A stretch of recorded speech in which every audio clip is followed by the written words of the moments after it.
இன்று நம்முடன் இணைந்திருப்பது மிக மூத்த பத்திரிகையாளர் திரு ராமன் அவர்கள். வணக்கம் சார். வணக்கம் சார். இன்று உங்ககிட்ட ஒரு 2-3 முக்கிய கேள்விகளை வைக்கலான் இருக்கோம். ஒன்று இந்த நேற்று நடந்த பஹல்காம் டெரரிஸ்ட் அட்டாக், இத நீங்க எப்படி பாக்குறீங்க? அதாவது மிகப்பெரிய கண்டிக்கத்தக்கது. காரணம் அந்த தீவிரவாதிகள் நம்முடைய இந்த நாட்டினுடைய இராணுவ சீருடை அணிந்து கொண்டுதான் அவர்கள் வந்துள்ளார்கள். ஆகவே அந்த ஜம்மு தெற்கு காஷ்மீர்ல பார்த்தீங்கன்னா ஒரு மோசமான ஒரு சூழ்நிலையில அவங்க ஏன்னா அதுல வெளிநாட்டுகள், அதாவது இந்தியாவில் சுவிட்சர்லாந்து என்று நினைக்கக்கூடிய அந்த அந்த இதுதான் பஹல்காமில் தான் இந்த சம்பவம் நடந்திருக்குது. அதுல என்ன விஷயம்னா, உங்க பேர் என்ன, உங்க பேர் என்ன, உங்க பேர்னா மதம் சார்ந்த நிலைப்பாடு என்பதை எவ்வளவு மோசமான வக்கிர எண்ணத்தோட அவங்க அந்த இடத்துல வந்திருக்காங்க பாருங்க. லஷ்கர்-இ-தொய்பாவுடைய ஒரு உள்பிரிவான அந்த பிரிவு தான் இதை திட்டமிட்டு மிகப்பெரிய பின்னுக்கு ஏற்கனவே கடந்த 10 நாளுக்கு முன்னால நம்முடைய பாரத பிரதமர் அங்க போறது மாதிரி இருந்தது. அப்புறம் அந்த நிகழ்ச்சியை ரத்து பண்ணாங்க. அப்படியே உலக நாடுகள் ஃபுல்லா ஏதோ ஒரு சம்பவம் இது ஒரு நிலைப்பாடு இருக்குதுன்னு அலர்ட்டாக இருக்கிறதுக்காக தான் உளவுத்துறை எல்லாமே அலர்ட்டாக இருந்து செயல்பட்டாங்க. ஆனா அந்த பயங்கரவாதிகளான தீவிரவாதிகள் இந்த அளவுக்கு ஒரு மோசமான வக்கர எண்ணத்தோட வருவாங்க என்பது யாரும் எதிர்பார்க்கல. இந்த சம்பவத்தை உலக நாடுகள் முழுவதும் கண்டனம் தெரிவித்திருக்கின்றது. அதுல பேரை காட்டு ஷூட் பண்றாங்கன்னா அதுல ஒரு பேரண்ட்ஸ் பாருங்க, ஐயா எங்களாவது எங்க வேணா பண்ணுங்க, எங்களை பிள்ளைய விட்டுருங்கன்னு சொல்றாங்க. திருமணமாகி 9 நாள்ல கூட அவங்க இங்க ஹனிமூன் வர இடத்துல இந்த மாதிரி உதரமான சம்பவங்கள் நடந்திருக்குது. இதை கண்டிப்பாக இந்திய அரசு இரும்பக்கரம் கொண்டு எப்படி இந்தியாவில் பல மாநிலங்களில் நக்சலைட்டுகளை கூண்டோடு சமாதி கட்டியுள்ளார்களோ அதே போல் இந்தியாவில் இனிமேல் வன்முறை தீவிரவாதிகளை ஒழித்து கட்டும் நாள் ஒழித்து கட்டுவோம் என்று நம்முடைய உள்துறை அமைச்சர் வீர சபதம் எடுத்துள்ளார். பாரத பிரதமர் வெளிநாட்டு நிகழ்ச்சியில போயிட்டு இருந்து கூட அந்த நிகழ்ச்சியில் அவர் ரத்து பண்ணிட்டு உடனடியாக வந்திருக்கிறாங்க. இந்தியாவில் உள்ள எல்லா மாநில எதிர்கட்சி ஆளுங்கட்சி எல்லா மக்களும் ஒருங்கிணைந்து இதுல உன்னிப்பாக இருக்க வேண்டும் நினைக்கிறாங்க எண்ணம் என்ற நிலைப்பாடு உள்ளது. ஆனா அங்க என்ன சொல்றாங்க, ஜம்மு காஷ்மீர்ல நீங்க எதுக்கு ஆர்டிகல் 370 இது பண்ணீங்க என்று சொல்றாங்க. அப்ப இதுல என்ன அர்த்தம் இருக்குதுன்னா, ஜம்மு காஷ்மீர் ஒரு பயங்கரவாதிகள் தீவிரவாதிகளுடைய ஒரு பொக்கிஷமாக ஒரு உறைவிடமாக இருந்ததை ஜம்மு காஷ்மீர்ல மக்கள் அனைவரும் சுதந்திர காற்றை சுவாசிப்பதற்காகவே 2014 தேர்தல் அறிவித்துள்ளபடி ஆர்டிகல் 370 விலக்கிக் கொள்ளப்படும் என்ற நிலைப்பாடு அங்கு இருந்தது. அதன் பிரகாரம் பாரதிய ஜனதா கட்சி வந்தது, ஜனநாயகம் மலர்ந்தது, அங்க ஒரு ஆட்சி அமைந்துள்ளது. ஆகவே அந்த ஆட்சிக்கு கூட சவால் விடுக்க மட்டுமல்ல, ஜம்மு காஷ்மீர்ல என்ன ஒரு பிரச்சனைனா, இந்த ஆர்டிகல் 375 நீக்கின பிறகுதான் இந்தியாவிலிருந்து 85,000 மக்கள் ஜம்மு காஷ்மீரில் அங்கு உள்ள பதிவு செய்து அங்கு குடிபெயர்ந்திருக்காங்க. ஆகவே அங்கு அந்த இடத்தினுடைய குடிபெயர்ந்திருக்காங்க. இனிமேல் இமயம் முதல் குமரி வரை ஒரே நாடு ஒரே மக்கள் என்ற நிலைப்பாடு போல் வெளி மாநிலங்களிலிருந்து 85,000 மக்கள் அங்க பூர்வ குடிகளாக அங்க குடியிருக்கப்பட்டிருக்கிறாங்க. இதையெல்லாம் பயங்கரவாதிகளால் தாங்கிக் கொள்ள முடியவில்லை. ஜம்மு காஷ்மீரை துண்டாட வேண்டும் என்று நினைக்கிறார்கள். ஜம்மு காஷ்மீரை வைத்து கிட்டத்தட்ட 60-70 ஆண்டுகாலமாக இந்தியாவை சீர்குலைத்து, இந்தியாவுடைய நிம்மதியை சீர்குலைத்து, ஜம்மு காஷ்மீர் உள்ள பண்டிதர்களை விரட்டி அனுப்பி அவங்களுடைய இந்து மத தெய்வங்களையும் கோயில்களையும் சிதலமடைய செய்து அவர்களை கங்கை நதியிலும் டெல்லியிலும் பிளாட்பாரங்களிலும் அவர் அழுகுரலும் அனாதையாக உள்ள நிலைமையை ஆட்டி பாரத பிரதமர் காஷ்மீர் இந்தியாவிற்கு ஒரு அங்கமாக இருக்கின்றது, காஷ்மீர் மக்கள் அங்கு வாழலாம் என்ற நிலைப்பாட்டை கொண்டு வந்தது தீவிரவாதிகளால் தாங்கிக் கொள்ள முடியவில்லை. அத்தகைய வெறித்தனம், அத்தகைய ஒரு முட்டாள்தனமான செயல்பாடுகளை சுற்றுலா பயணிகளை இப்படி கண்மூடித்தனமாக சுட்டுக் கொண்டதற்கு வன்மையாக கண்டிக்கத்தக்கது. நிச்சயமாக இது இந்தியா மக்களுக்கு ஒரு சவாலாக உள்ளது. ஆகவே இன்றைக்கு தமிழ்நாட்டை பொறுத்தவரையிலும் NIA என்ற பயங்கரவாத கண்டுபிடிக்கக்கூடிய அமைப்புகள் இன்னைக்கு தமிழ்நாட்டில் ஆயிரக்கணக்கான சமூகவாதிகளை களை எடுத்து கண்டுபிடித்து அவருடைய எங்கெங்க வெளிநாடுகளில் தொடர்புகள் எல்லாமே கண்டுபிடித்தனாலதான் இன்னைக்கு தமிழகம் எப்படி என்ஐஏனுடைய ஒரு தீவிர கண்காணிப்பில் இருந்ததனால்தான் தமிழகம் எப்படி அமைதி பூங்காவாக உள்ளதோ அதே போல்தான் ஜம்மு காஷ்மீரும் அமைதி பூங்காவாக இருக்கும் என்றதை ஜம்மு காஷ்மீர் மக்கள் நினைத்தார்கள். அதை நம்பிதான் வெளிநாட்டு சுற்றுலா பயணிகளாக வந்து கொண்டிருக்கிறார்கள். இத்தகைய கொடும் செயலுக்கு நிச்சயமாக இந்திய அரசு இந்தியா முழுவதும் தீவிரவாதிகளை ஒழித்து கட்டும் என்பதில் எந்த விதமான மாற்றம் இல்லை என்னுடைய பதிவுங்க. அதே மாதிரி சார் இந்த வக்பு சட்டம், அதுல வந்து வக்பு சட்டத்துல அமல்படுத்துறதுல இந்தியாவில் ஃபுல்லா எங்கேயுமே பெரிய பிரச்சனை இல்லை. ஆனா வெஸ்ட் பெங்கால்ல ஒரு இடத்துல மட்டும் ஒரு பெரிய கலவரம் நடந்தது.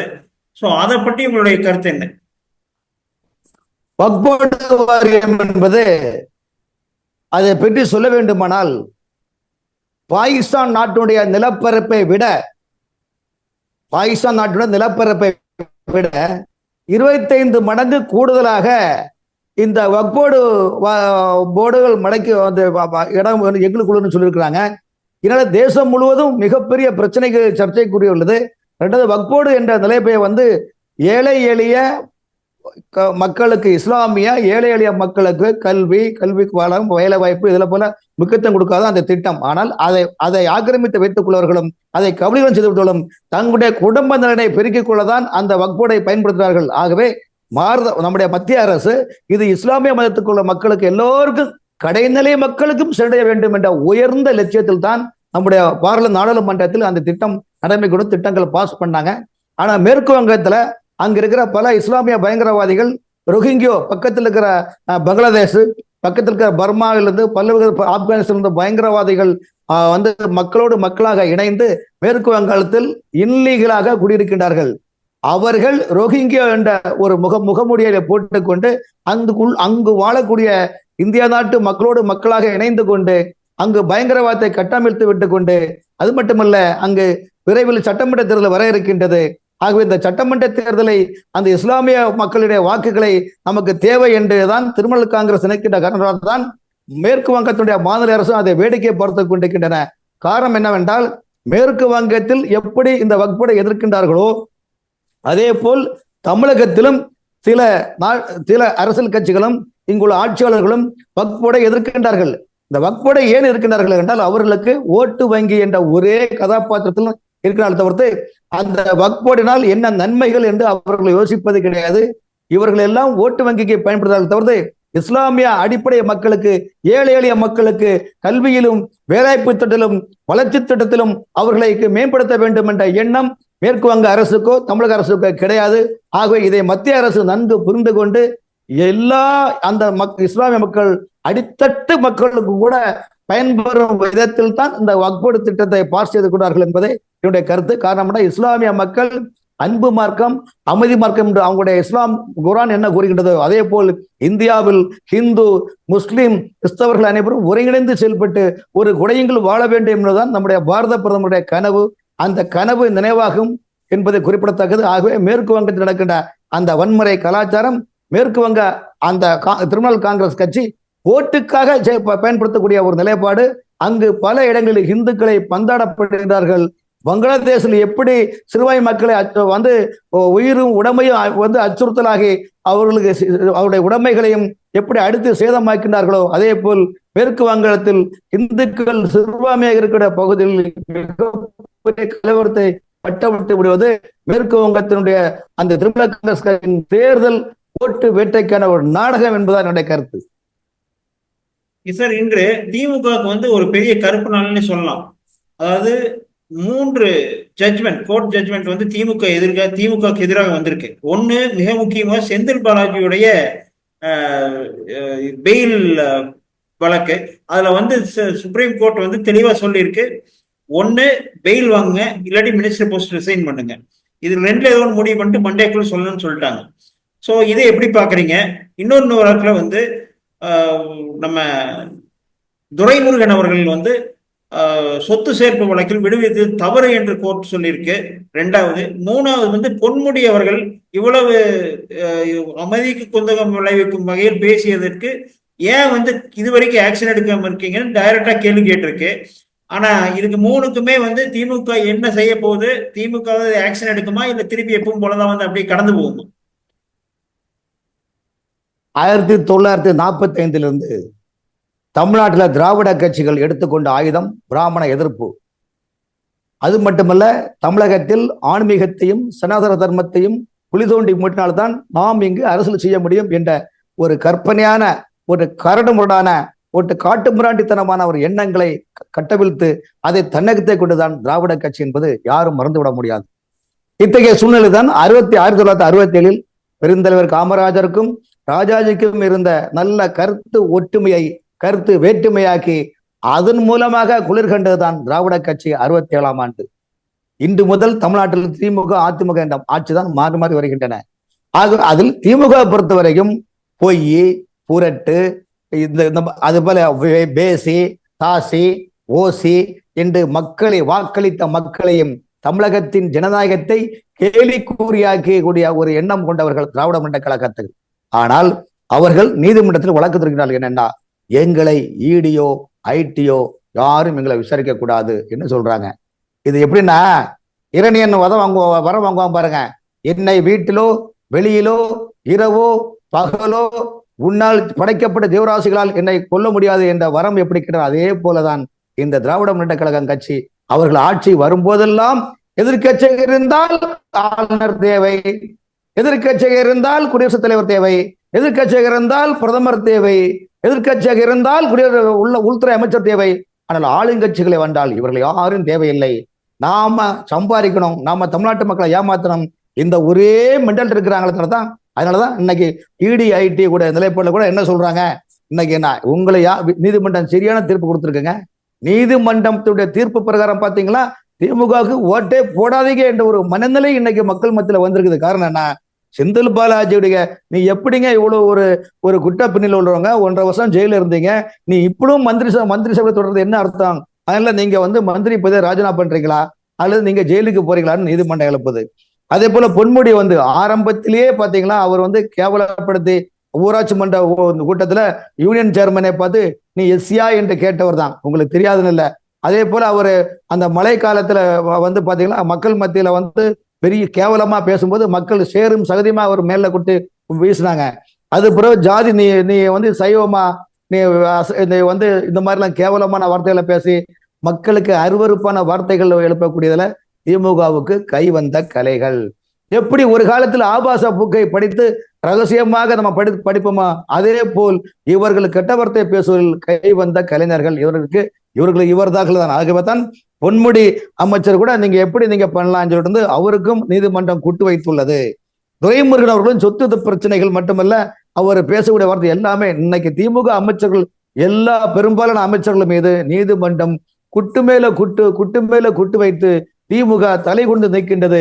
இனிமேல் தமிழ்நாட்டு மக்களை எப்படி சந்திக்கவே முடியாதோ என்ற அச்சத்தில் திமுக ஆட்சி இருக்கின்ற காரணத்தால் தான் வாதிகளை திசை மாற்றி இருமொழி கொள்கை மும்மொழி கொள்கை வேண்டாம், இருமொழி கொள்கை என்றும் தொகுதி மறுசிறப்பு இல்லாத ஒரு மேட்டர் இருப்பதாக சித்தரித்தும் என்றும் நீட்டை ரத்து செய்யக்கூடாது என்பதற்காக இப்படி பல்வேறு புது பிரச்சனைகள். அதாவது சட்டமன்றத்தை இன்னைக்கு அவங்க ஒரு கேலி கூத்தாக அவங்க நினைக்கிறாங்க, அது ஒரு பொழுதுபோக்கு அம்சமாக நினைக்கிறாங்க. அவங்களுக்கு தேவையெல்லாம் விதி எண் 110 திட்டங்களை பாஸ் பண்ணி போயிட்டே இருக்கிறாங்க. தமிழ்நாட்டு மக்கள் இன்று இந்த ஆட்சியினால் சொல்லல்லா தூரங்களை அனுபவித்துக் கொண்டிருக்கின்றார்கள். ஒரு சூழ்நிலை இன்னைக்கு காவல்துறை இன்னைக்கு சாதாரண நீங்க 2 வீலர்ல போனாலும் கூட டக்குன்னு நீங்க அர்ஜென்ட் அவசரத்துக்கு நீங்க உங்க மனைவியை வச்சு கூட்டு போறீங்க, டக்குன்னு நீங்க ஹெல்மெட் பின்னால வைக்கல, ஒரு ஃபைன் போடுறாங்க. அப்ப வாயை கட்டி வயத்தை கட்டி அவன் ஒரு நாளைக்கு சம்பாதிக்கிறது 500 ரூபாய் சம்பாதிப்பான் சார்.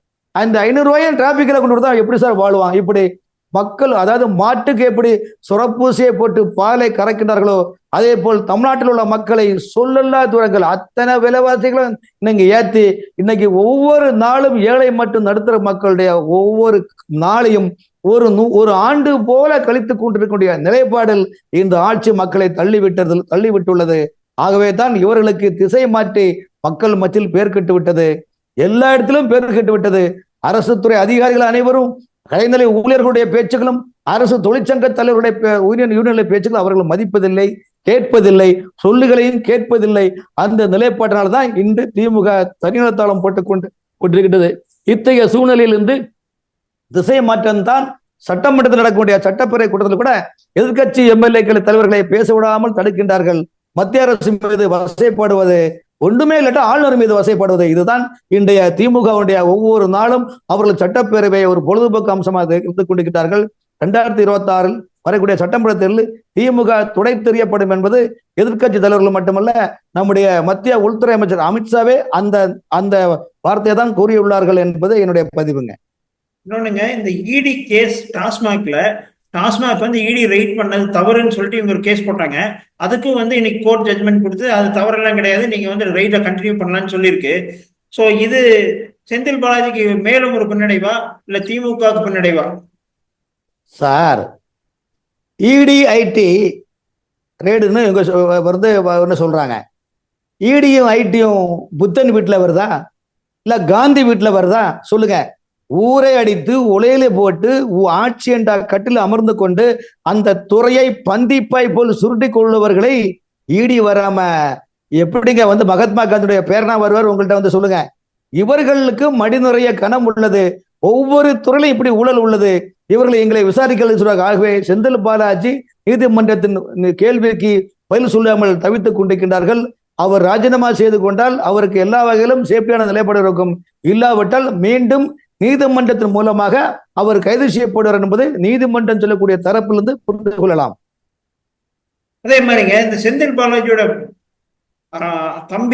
தம்பின்னு நினைக்கிறேன் அசோக் குமார், அவர் வந்து கிட்டத்தட்ட 2 வருஷம் காணாம போயிட்டாரு. எங்க இருக்காருன்னே தெரியாது இந்த செந்தில் பாலாஜி அரெஸ்ட் பண்ணதுக்கு அப்புறம். ஆனா திடீர்னு போன வாரத்துல ஒரு நாள் வந்து ஒரு வக்கீலோட வர ஒரு கோர்ட்ல, சென்னையில ஒரு கோர்ட்ல ஆஜராரு. உடனே வந்து அவருக்கு ஒரு 2 லட்சம் ரூபாய்ல பெயில் கொடுக்குறாங்க நீதிமன்றம். இது நீதிமன்றம் வந்து எப்படி செயல்படுது ஜட்ஜ் பண்ண முடியலையே சார். அதாவது 2 வருஷம் காணாம போயிட்டாரு ஒருத்தர், 2 வருஷம் கண்டுபிடிக்க முடியல. அவருக்கு வந்து ஜஸ்ட் லைக் சரண்டர் ஆயிட்டு வந்து பெயில் வாங்கிட்டு போறாரு. இதே ஒரு ஆர்டினரி குடிமகன் வந்து ஒரு 1000 ரூபாய் கேஸ் பிடிச்சி 40 நாள் 90 நாள் உள்ள வச்சிடறாங்க. இது எப்படி பாக்குறீங்க நீங்க? பொதுவாக நம்ம ஊர்ல சொல்லுவாங்க, ஏழையின் நியாயம் வந்து அம்பலத்தில் ஏறாதுன்னு சொல்லுவாங்க, நடைமுறை வார்த்தை. அதாவது வலியவர்களுக்கு வலிந்து கொடுக்கும் சட்டம் எளியவர்களுக்கு ஒருபோதும் கொடுக்காது. காரணம் என்னவென்றால் நீதிமன்றம் நீதித்துறை என்பது நம்ம இறைவனுக்கு நிகராம நம்ம மக்கள் நினைக்கிறாங்க, அரசாங்கம் அதான் நினைக்கின்றது. ஆகவே தான் நீதிமன்றத்தினுடைய சில விஷயங்களை வந்து யாரும் வெளிப்படையாக சொல்லுவதில்லை என்பது என்னுடைய கருத்து. ஆனால் இன்று 2 ஆண்டுகளாக செந்தில் பாலாஜியுடைய தம்பியான அசோக்குமார் தலைமறைவாக இருந்தார். அவர்களை நினைத்தால் பிடிக்க முடியும். எங்க இருக்கான்னு தெரியாதா? பிடிக்கலாம், ஆனால் பிடிக்க வேண்டும் என்ற எண்ணம் தமிழ்நாடு அரசுக்கு இல்லாத ஒரு சூழ்நிலை இருக்கின்றது. அவர்களுக்கு தெரியும் நிச்சயமாக. ஆனால் உடனடியாக அவர் திடீரென்று வழக்கறிஞருடைய சந்தித்து அதுல அட்வைஸ் கேட்ட பிறகு நீதிமன்றத்தில் சரண்டர் பண்ணி உடனே அவருக்கு பெயில் கொடுக்கிற காரணம் என்ன? எங்கேயோ இவங்க துறை சார்ந்த சில இடங்களில் பேசி வைத்து அறிந்து தெரிந்து புரிந்து வளைந்து நெளிந்து கொடிந்து என்ன சொன்ன ஒரே லஞ்சனை தங்களுக்கு தெரியாது ஒன்றும் இல்லை என்பது போல உள்ள நிலைப்பாடு. இது ஏழை எளிய மக்களுக்கு இன்னைக்கு பல கோடி வழக்குகள் தேங்கிக் கொண்டிருக்கின்றன. எத்தனையோ வழக்குகள் 10 வருஷம் 15 வருஷம் இந்த வழக்கினால எத்தனையோ குடும்பங்களை இறந்து போகின்றன, மாண்டு போய் உள்ளன. அதே மாதிரிங்க 2 நாளைக்கு முன்னாடி இந்த சட்டப்பேரவையில பிடிஆர் பழனிவேல்ராஜன் பேசுவார். ஒரு கூடலூர் எம்எல்ஏ அவர் வந்து ஒரு கேள்வி முன்வைப்பார். எங்களுடைய பகுதியில வந்து ஏதாவது தொழிற்பேட்டை SIDCO or software technology park ஏதாவது பண்ணி கொடுத்தீங்கன்னா கொஞ்சம் யூஸ்ஃபுல்லா இருக்கும், அங்க வேலை வாய்ப்பே சுத்தமா இல்லை, அதனால வந்து வெளியூருக்கு போறாங்க நிறைய பேர் அப்படின்னு சொல்லி அதுக்கு பதில் அளிக்கிறப்போ பிடிஆர் பழனிவேல்ராஜன், நான் என்ன பண்றது, எங்கிட்ட பதவியும் இல்லை அதிகாரம் இல்லை, யாருகிட்ட பதவி இருக்கோ அதிகாரம் இருக்கோ அவங்ககிட்ட போய் கேட்டு வாங்கிங்கன்னு சொல்லுவார். இது வந்து ஒரு திமுகக்குள்ள ஒரு பெரிய உட்கட்சி பூசல் நடக்குது அப்படிங்கிறத எடுத்துக்கலாமா? 100 எடுத்துக்கொள்ளலாம். காரணம் என்றால் பிடிஆர் தியாகராஜனை பொறுத்தவரை அவங்க வந்து தாத்தா காலத்திலிருந்து மிகப்பெரிய ஜமீன்தார், பாரம்பரிய குடும்பம். காரணம் என்றால் சபரிமலை ஐயப்பன் கோயில் வந்து ஒரு சம்பவம் தீப்பிடித்து எறிகின்ற போது அவருடைய பிடி பழனிராஜனுடைய தந்தையார் தான் பண்ணி கொடுத்தாரு. அப்படிப்பட்ட பாரம்பரியத்துல வந்த பிடிஆர் தியாகராஜன் அவர்கள் அவருக்கு வந்து இந்த அமைச்சர் பதவியை வைத்துதான் சாப்பிட வேண்டும், இதை ஏமாற்றி சம்பாதிக்க வேண்டிய எண்ணம் அவருடைய குடும்பத்துக்கு யாருக்குமே கிடையாது.